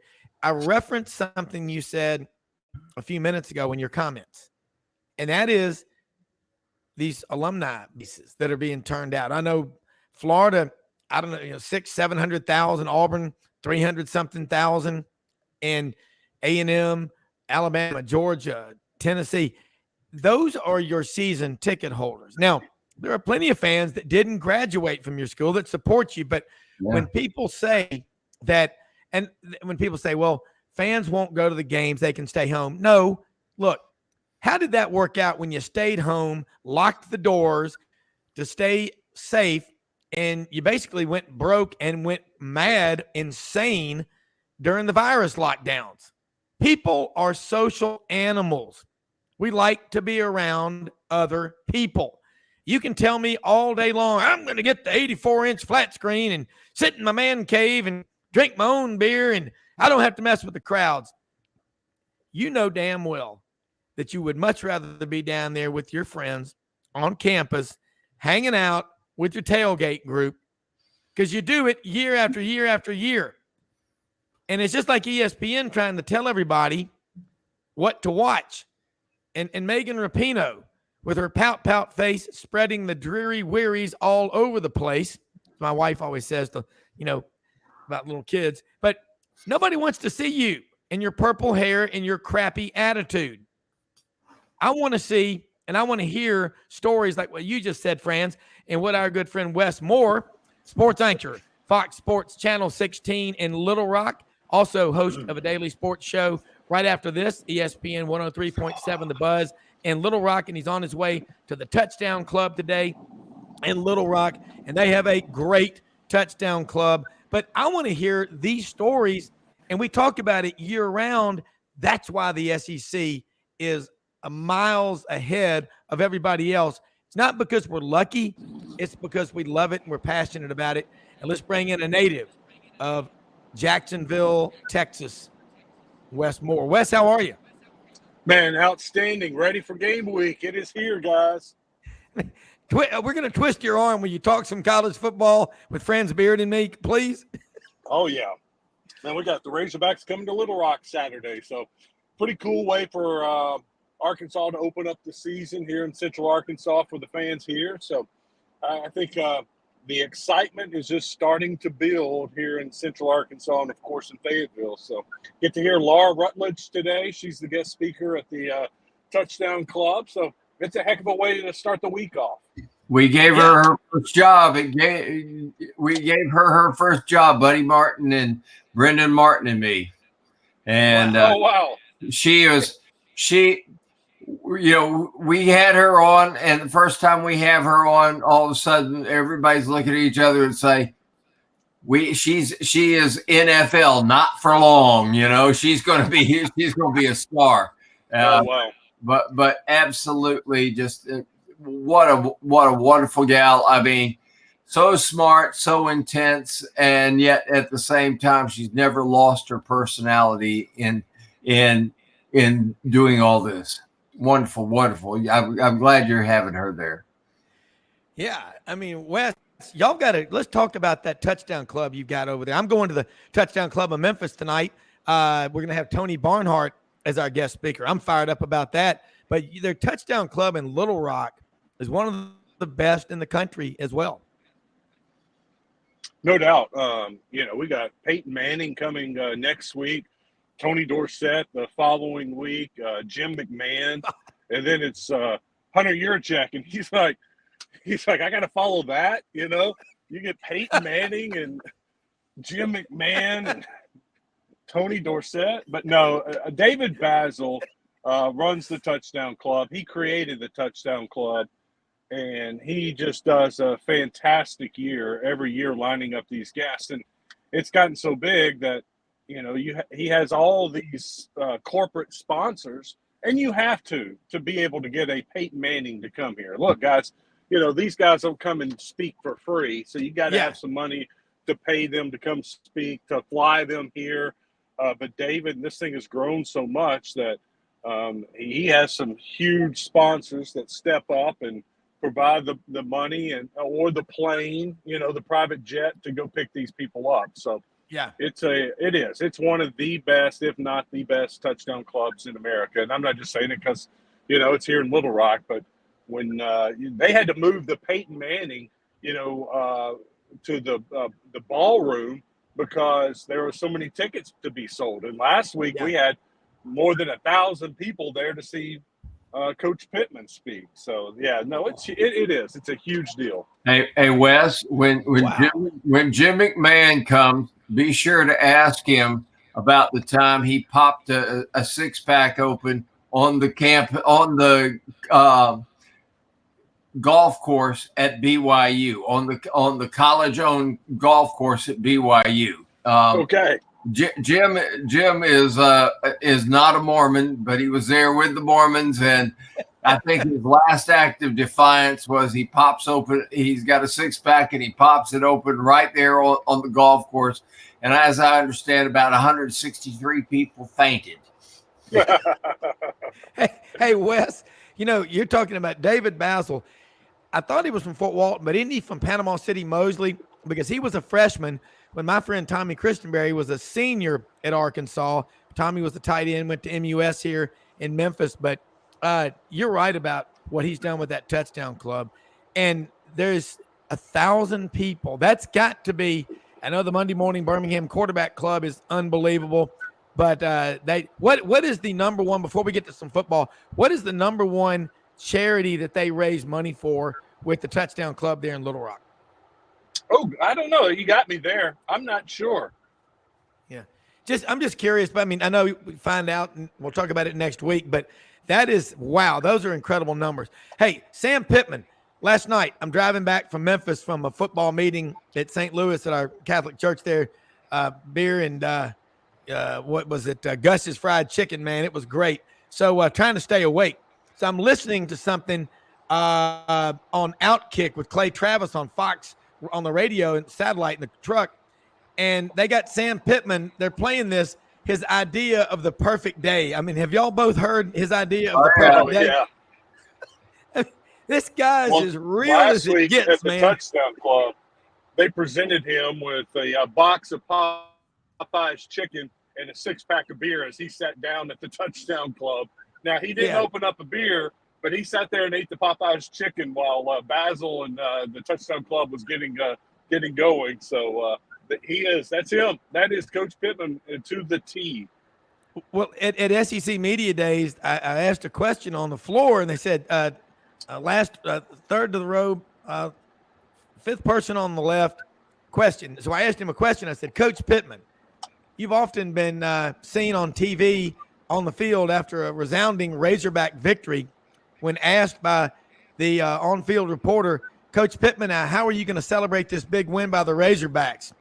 And you replied, well, I'm not endorsing it, but I think I'm going to have me an old cold beer. And I said, would that ever include a Hams beer? So he goes, I like me an old Hams beer. They make you belch a lot. But he goes, you look like you got a pretty good job. Come on, step it up a little bit. I heard that. I remember that. I didn't realize that was you that asked the question. That was me. But I would love to get Hams, but it's a great beer. You can get a 30 rack at the Walmart over in Wynn for $15.98. I'm just pointing that out. But let's talk some Razorback. We used to have Mickey's malt which was brewed in Frostproof, Florida, and what Larry Vittel, who was a longtime radio guy here in Gainesville before he retired, Larry Vittel said what you'd do is you'd go buy you a 6-pack of Mickey's malt, and then you'd buy you like 2 Michelobes. And he says you drink the 2 Michelobes, and all of a sudden you got the taste there, and then all of a sudden it kind of drowns out the Mickey's malt, and then you do the 99-cent 6-pack of Mickey's malt. 96 pack. Wes, you and I, that is cheap beer, man. Hey, let's talk about the Razorbacks. Last night, we were talking football at this, kickoff party at the church, and Travis Williams. I'm not sure if people are familiar with him. I am. He went to Spring High School in Columbia, South Carolina. Was a 3-year starter at 6'1", 205 for Tommy Tuberville at Auburn. Hell of a player. Been on the staff at Auburn. Great recruiter. UCF with Gus. He's a great recruiter still, but he's learned a lot about coaching defense. And I think he's going to try to build Arkansas's defense in the mold of a Kevin Steele defense. Have you had a chance to talk to him or Marcus Woodson about what they bring to the table? Because I think Razorback fans need to strap it on and get ready, because the coming years with those guys on your staff, the defense is going to be much more aggressive, and you're going to start getting much better play, I think, on the defensive line. Yeah, we hope so, because last year the pass defense was dead last in America in yards given up per game, and it was bad. I mean, there was not a down and distance that you felt comfortable with the Razorbacks defense. I mean, guys, it could be 3rd and 24 and they'd give up the first down. We saw some 2nd and 30s and they gave up the first down. It was bad. We know that well, Wes, because we were right behind you. We were next to last in third down defense in the entire country last year. Third and 30 is nothing. I mean, but y'all, I think I look at what they've done at Arkansas. I think Arkansas defense You figure if they can cut 30 yards a game off that pass, and just 30 yards, that may not sound like much, but that's 3 first downs. If they cut 3 first downs off last year, what a difference that makes in your whole ball club. Yeah, we were looking at that. I think they gave up like 297 yards per game passing. And just to get middle of the pack, we're not saying go from one of the worst to one of the best. Just get average. And that's like cutting 40, 50 yards off of per game. And here's the thing. It all starts this week in a non-conference game. Last year, the non-conference games against Petrino and Missouri State, Hugh Freeze and Liberty, BYU, those guys torched Arkansas, threw for a ton of yards. And so you got to start to see improvement this week against Western Carolina. And I do think these two, you mentioned with Woodson, and I think the aggressive style, the cornerback play, look, they went and got 5 transfers that went to the defensive back room. That's going to help tremendously. But more than anything, I think the pass rush. I think they're going to have a good pass rush. That's going to help the corners and the secondary. So there's nowhere to go but up, obviously, since you finished dead last. But I think it can be a significant jump this season. Yeah. One of the issues last night, we were talking about the SEC, and it was, one of the guys, Greg Gaston was there talking. It was on radio in Memphis. And Greg said he thought the best quarterback in the league, KJ Jefferson. And I think as much of a dual threat quarterback as he is, he doesn't throw a lot of interceptions. He's a very efficient quarterback. His downfall is, though, he is so big and he's bigger than most linebackers he goes up against. He takes a lot of hits, and that cost him not being on the field against Mississippi State, LSU, and Liberty, or being at 100%. And we keep asking you this question, but what are you going to look for? What are the takeaways that you want to see? It doesn't matter who you're playing Saturday. We know who you're playing. It's not a big-time opponent, but this is about Arkansas getting better, isn't it?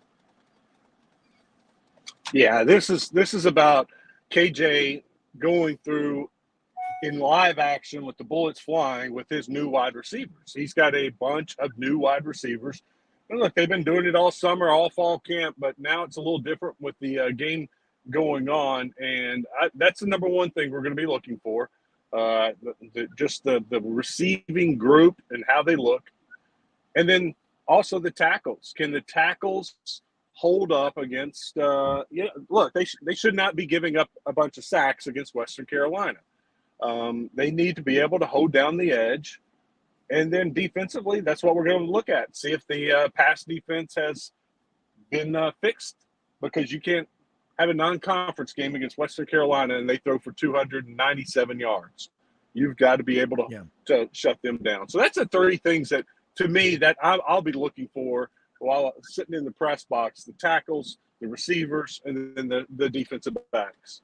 Kerwin Bell is the coach there at Western Carolina. And I guarantee you, it's everybody out for a pass. And your corners, even though it is a D1 AA opponent, your corners are going to get tested. Kerwin runs a very sophisticated pass offense. He won a national championship at Valdosta State with it. It probably should be a Division I head coach at some point in time. But my goodness, the guy throws an offense at you that your corners are going to get tested, and I got to tell you, if your safeties can't cover, you're in trouble in the middle of the field. I think it's great. I think that's exactly what Arkansas needs this first game, is to be tested. Yep. They're not going to. They're going to test you. Is my point, Wes. Yeah. Yeah, and think about that. The throw-in Mayoan, Kerwin Bell, walk on at Florida. That's and Wes, when you look at a game again, the fans look at it and say Western Carolina. They don't know anything about them, but when you get into the game, it's going to be a challenge. But I do think with Arkansas, we talk a lot with you and with Dudley Dawson hogville.net, about 1 through 44 is pretty damn good last year at Arkansas. 45 through 85 is where you want to improve.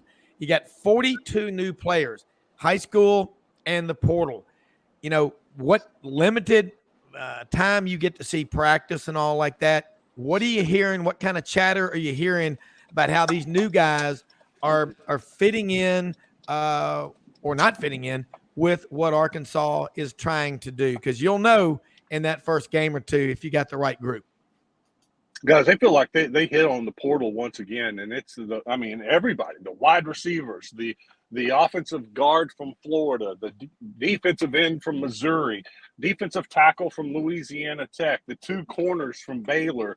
TCU, the Georgia freshman that transferred, that was a 5-star cornerback. He's in the 2 deep, and he's allowed them to move the defensive back from Baylor from corner to the nickel corner. So that's been kind of the story of the camp, that the transfers have all been very positive. They feel like they've hit on them. They're going to be either starting or in the 2 deep. And that's exactly what that's kind of the best case scenario when you go to that transfer portal. And a team like Arkansas, it's going to be vital. We've seen it firsthand with Eric Musselman. How the portal can change a program and change a team. Well, he's a master at the portal, and it looks like Sam Pittman has learned from Eric Musselman and changed this team. And Razorback fans are always concerned, and how in the world can we compete with the Alabama or Georgia? How will we ever get there? And guys, to me, that's the solution. That's the portal. You go and you cherry pick, so to say, and get some transfers that have developed at other schools, whether it's a lower, FCS school or a non-Power 5 school. You get those guys to come, because we all know those players are drafted every year. Well, you can add some of those players to your team, and then they get drafted. That's just going to create depth and make your team better. So, to me, that's that portal and those guys are going to be huge for Arkansas, and that's so far been the story of the camp. They feel like those guys have really come on and solidified this team. The portal is going to be the great equalizer in college football, because schools like Arkansas, even Florida, as well as their recruiting, they're having a hard time. Everybody's having a hard time keeping up with what Alabama and Georgia are doing. But if you can go out there and find a guy that's played for 2 years and started for 2 years, and now all of a sudden you can plug him in there, you've just solved some of your recruiting issues right there. You may not get the 5-star, but by golly, I got a guy that's got 22 starts. It's a great equalizer. Yeah, Wes, one thing I think you're going to see out of Travis Williams and Marcus Wood, Marcus, is you're going to start seeing probably some dime and even a quarter package back there. I've seen Kevin Steele, and that's who taught Travis Williams and Tommy Tuberville about defense the most, I think. I think you'll see some 3-2-6 with Arkansas back there when you're bringing in the guys they are. But again, it all starts up front. But this, Wes, both of y'all, Franz, you're right. The portal's the great equalizer, but then it's just making sure that they fit in with what you're doing. Wes, from all indications, they're good fits. And 1,000 people at the Touchdown Club meeting last week, standing room only in Little Rock, to hear the head hog from Grove, Oklahoma, grew up 70 miles away. You know what? Think about Sam Pittman. He is his players love him, and everybody thinks, I don't know him, but like you said, he's fun and all like that, but he's serious when it comes to winning. And last year, Arkansas lost the close games that they won the year before. So this is a pivotal year in the sense of, if KJ Jefferson doesn't run it too much and is healthy in every game, what's your best case scenario, Wes, for the record? Best case scenario, this can be a 10-2 team. I'm not going to predict them to go down to Baton Rouge and win, or to Alabama and win. But if they can take care of the other games, the A&Ms, the Auburns, the Ole Misses, the Floridas. If you truly have, as some want to say, I haven't said it, but the 2 Heisman Trophy contenders in your backfield and KJ Jefferson and Rocket Sanders, then yeah, that's possible. They stay healthy, the defense develops, it improves. Then yeah, I mean, you look at it. This is a down year in the SEC. I mean, when Daniels and KJ Jefferson, those are supposed to be coming into the season the 2 best quarterbacks in the SEC, and that's not normal in the SEC. Well, if you've got one of those studs, this better be your year. And so I think if it all goes well for Arkansas, that's best case scenario for me, 10-2. And usually, very rarely, does it go that way. And so that's why I think this can be an 8-win team. Now, I do think it's an 8-win team. I think they should go 8-4 this season.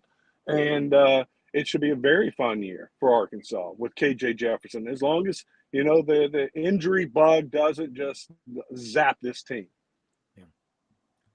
Yeah, I mean, that's going to be the key. And look, I think we look at the conference this year, top to bottom, quarterback-wise. You still got 4. I mean, Ole Miss, I think it's going to be Jackson Dart, but Alabama, I think it'll be Jalen Milroe. But there's a lot of – there are 4 schools that haven't named a starting quarterback yet. And KJ Jefferson, I think he owns that locker room. I think this is his team, and I think he's matured. And if he doesn't take as many hits as he has in previous years, I think they're somewhere between 8 and 10. Maybe it's 9, but maybe they hit 10. But if they're 9-1 late in the season, anything is on the table, Wes. I think it's that kind of a year with Arkansas, because at that point they will believe anything is possible.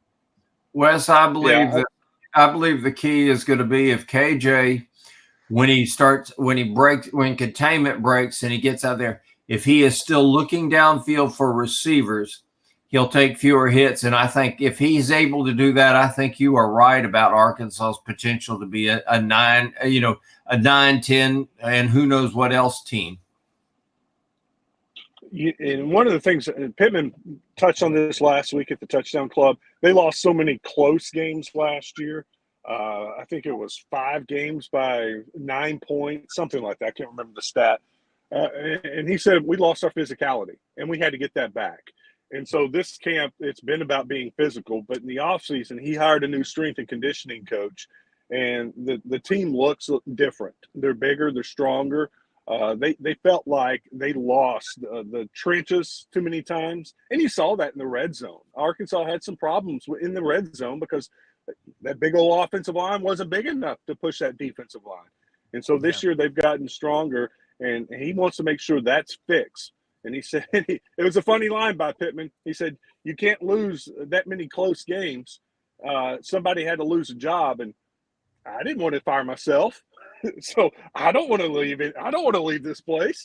And so he fired his strength and conditioning coach and went and got another one. And they feel like that's going to be a big difference this year. Oh, it will be. And from Chris Saxon, like I said, he's always listening, and he's one of our sponsors down in Fairhope. His nephew, Patrick Kudus, he's so excited. He's just talking about his gains in the strength and conditioning program and across the line. But that's the strength and conditioning coach, guys, spends more time, in all honesty, with the players than the head coach or any of the other coaches throughout the year. In fact, I don't know of a position coach anywhere that does more than the strength and conditioning coach. Because, if you can't win the line of scrimmage, you don't own the trenches, Wes and friends, you're going to struggle to be, above 500 in the SEC. It's just, that's a fact. That's not a hope. It's a fact. Mm-hmm. And if they're that much stronger, Wes, anything is possible. I will say that is huge. And what's the strength and conditioning coach's name? Ben Souders. And where did he come from? Souders came from Louisville. Okay. All right. Yeah, it'll be fun to watch. Look, Wes, I know you're on a tight schedule. You got to get into the Touchdown Club. Let people know what you'll be talking about today on your show and how they can follow you. And as always, we appreciate you taking time to join us, just like we do with Franz and all of our other guests, but love the Razorback Report with you. Oh, man, you bet. Go download the Buzz app or listen on 103 .7thebuzz.com. We'll have Laura Rutledge joining us live at 11:30. Clint Sterner will join us at 10:30. A little quarterback talk with Clint Sterner, and then we will go inside to the Touchdown Club at 12:30 when Laura talks to the crowd. So we got a full 3 hours coming your way talking football as the Razorbacks get ready to open the season. Yeah, and you know where Clint Sterner's from, don't you? Oh yeah, down in Baytown. Baytown, damn right. Hey, look, thanks so much. Have a great Touchdown Club meeting and a great show. Thanks. Okay. All right, friends, love having Wes Moore on here. Wes is a big guy. I think I'm not sure if he played college football, but he's great, man. Fox Sports Channel 16 over in Little Rock, and does that daily show on the Buzz in Little Rock. Friends, you made a great observation, man. Multiple observations on this Razorback team. And again, the Gators, we're going to get more into it tomorrow when you're back on with us. We'll open up at 8 a.m. Central. That's 9 a.m. for people over there in Alachua County. Those people. And that's for our good friend Dave. Hurricane prepping Alachua County. Oh, my God. Here we go again, man. The hurricane season. I saw that there's a Category 2 storm. Is that what it is? Hurricane Idalia. And the last one that started with an I was in 2017. And it struck we had lightning strike that hit a big, about a 50-foot tall pine tree in my yard. And it's hit that during the storm. And I got to tell you what, if the wind had blown just a teensy bit different, it hits the house, but it comes down and hits the fence in the backyard instead. It was these hurricanes with eyes. Somebody, I think it was my brother, told me they tend to be the worst ones of all time. I don't know about how true that is, but he read it somewhere. Yeah. But I know the last one we had, Paynes Prairie on 441 coming up is 4 lanes separated by a median, and it was a 2-lane highway because the water from Paynes Prairie came up so high and came out so far that it became it, and it was a year before it was back to 4 lanes again. Wow. Well, our prayers are with everybody down there in the path of that hurricane, man. I know you'll be ready for it. And friends, we'll do this again tomorrow. Hey, folks, most often we see the face of Christ in the least among us. We live in the greatest country in the history of the world. America is not a government with a people. It is the people who have a government. Step aside. The free market reigns. The First Amendment, free speech, will always be ardently revered and held sacred on Sidelines. To all of our guests, our sponsors, and our listeners, thanks for being part of the team. We'll close with our famous closeout music. I think it's from The Good, the Bad, and the Ugly from a spaghetti Western. But we'll be back tomorrow morning. Got a stacked show. Have a great one, everybody. Thanks for listening.